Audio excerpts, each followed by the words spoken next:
Hey guys, I have to speak very lowly right now since there are still people inside of the house, but I wanted to go on ahead and come on YouTube to just do a review on another card deck that I have. This card deck right here is the Gateway of Light Activation Oracle by Kyle Gray. Now, if you know Kyle Gray, he is mostly famous for a lot of his angelic or angel based decks, most notably the Angels and Ancestors Oracle, I believe that is called, along with a few other angels or archangel decks. To be honest, none of those decks really got my attention as much as this one did right here. You can find this over at Barnes and Noble for I think 19.99 plus tax, so that would be somewhere between 19 to $21 at very best.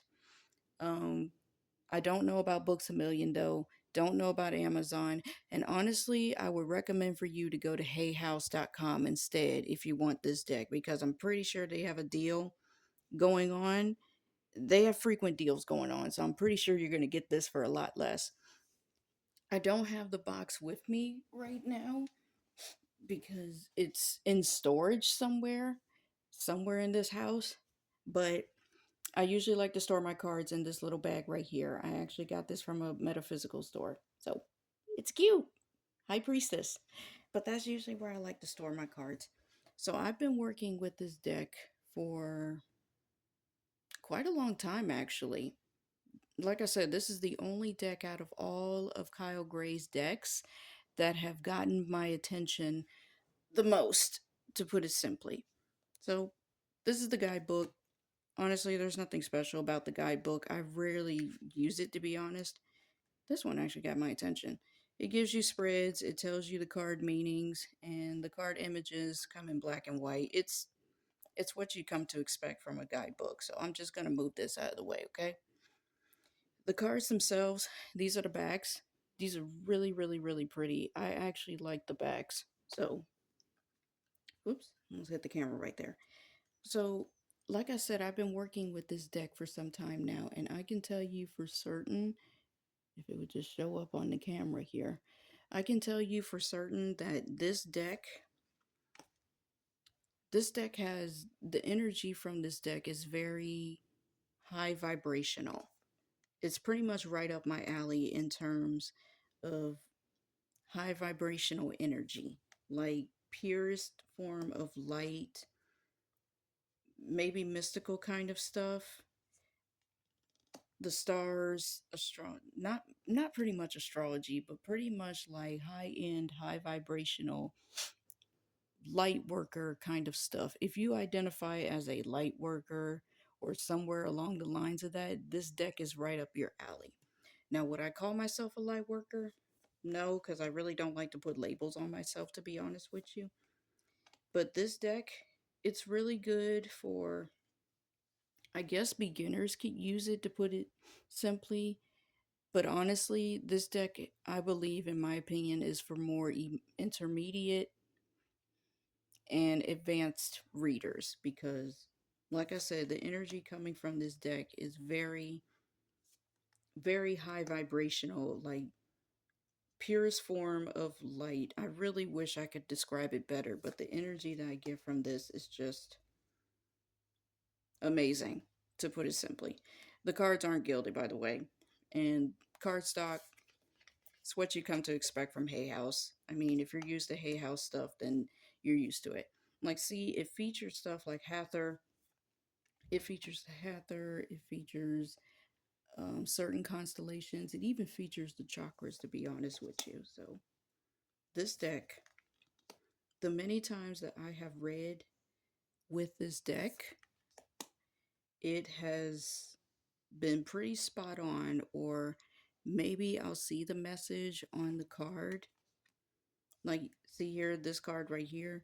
Maybe I'll see the message on the bottom of this and I'll get that. But then there's an additional message that comes along with this card. And the messages that I usually get from this deck, to be honest with you, are very impactful. That's the best way that I could describe it. Yes, there are some elements in it, but honestly, don't put yourself in a box with this. This is the kind of deck where it doesn't put you in a box here. And notice how it focuses on the chakras here, which is great because I've been focusing on that a lot more than often lately. So, artwork is beautiful. Artwork is absolutely gorgeous. A lot of it circles around light, mostly like the purest form of light. Can you guys even see these cards? I'm going to try to keep it in focus as much as I can, but a lot of these cards' imagery mostly focuses on light, okay? And as usual, at the end of this review, I will pull out cards that usually stick out to me the most in the deck. But this card deck, I wouldn't say it's the kind of card deck that's good for a daily pull. This is the kind of card deck where you don't just pull a card daily and then just call it a day. This is the kind of deck where you have to literally sit down with it. It works the best with other decks here. I'm not sure what other decks it might be able to work with. I think it works best by itself. Again, I'm not sure what kind of other decks that it works good with, but this is the kind of deck where this would be really good for meditation, maybe chakra balancing. And again, if you identify as a light worker, this is the deck for you. Okay?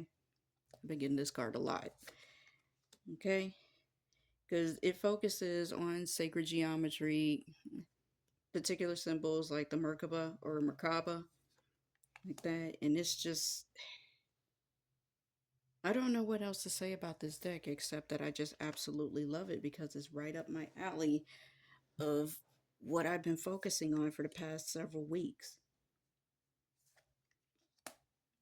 And it's just, yeah, there's not much more I want to say about this. Even focuses on the star here.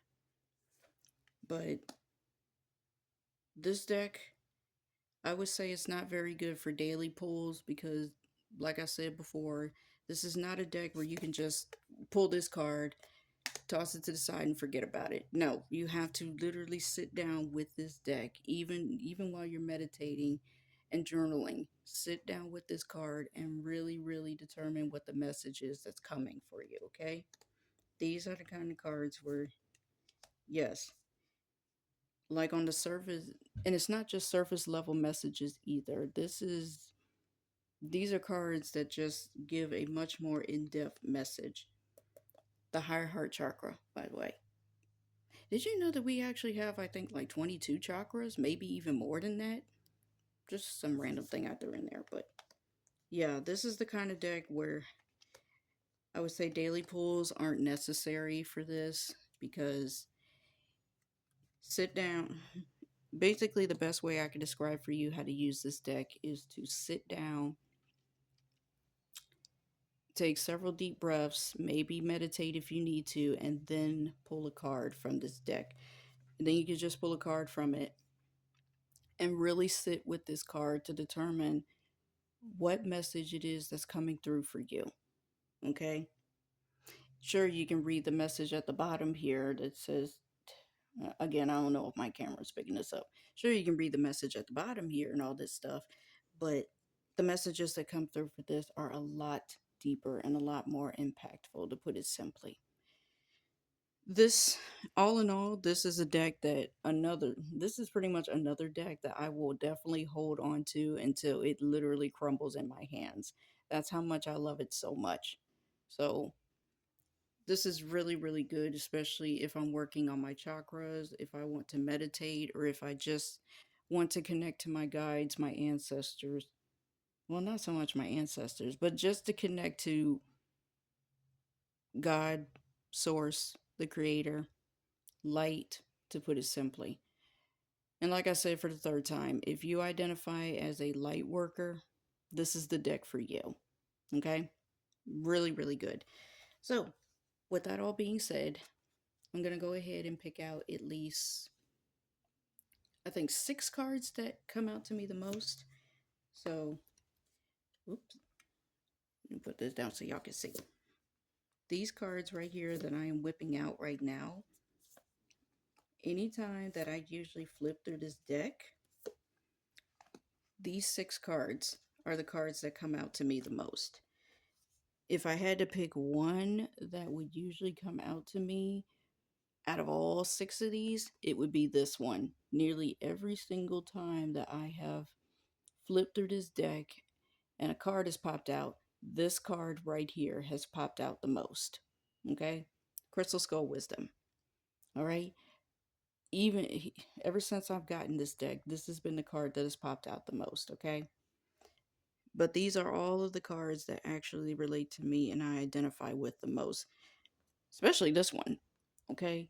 Because out of all the chakras I'm working on, the heart chakra is the one that I'm working on the most. Now, this is the higher heart chakra, so it's much higher. So it's actually much higher. So, especially this one, there's a lot of stuff that I need to release. But these are all the cards here out of the entire deck that usually stick out to me the most, and these are the ones that I usually get the most when it comes to readings for myself. So, I don't have much more to say about this deck. It's wonderful. Again, it is $19.99 if you buy it from Barnes and Noble plus tax, but I highly recommend that you go to Hay House if you want to buy this deck in general, okay? Because usually Hay House has deals. This deck is amazing. It's wonderful. 5 out of 5. I have no complaints about it. Definitely a deck I will use until it crumbles. And yeah, that's about it. If you've used this deck, um, if you've used this deck before, please let me know how it worked for you in the comments below, okay? I read comments all the time. I'm a lurker on YouTube, so I read them all the time. But if you've used this deck before, tell me how it worked for you in the comments below. If you like my reviews, a thumbs up is always appreciated, guys. I really should set a schedule on how often I upload videos, but I've just been so busy, okay? So, I hope you like this review. Hopefully, you understand my thoughts and opinions about this entire deck here. And I hope you guys have a good day, all right? Be safe and peace.